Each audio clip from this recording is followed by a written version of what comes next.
and welcome to another VRTK tutorial video. In this video we're going to show how we can use two-hand grabbing to scale an object larger or smaller. Please consider becoming a VRTK patron. There are plenty of membership levels to sign up at, and it really helps to fund these videos. So in our scene with our simple interactable object pig, all we need to do to set up the second-hand grab scale is select our pig and then go down to the secondary action settings and change this from swap to scale.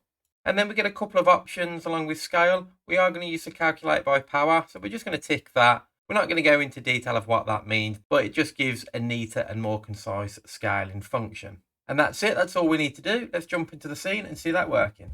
So in the scene, if we pick the pig up with the one controller, we're grabbing it as normal.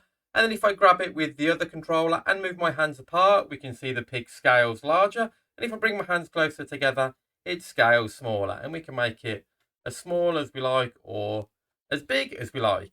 And that's it. That's using two-hand grabbing to do scaling. I hope you found this video useful. If you have, please consider becoming a YouTube subscriber. Leave any likes, dislikes, comments down below, and consider becoming a VRTK patron. Thanks for watching, and bye for now.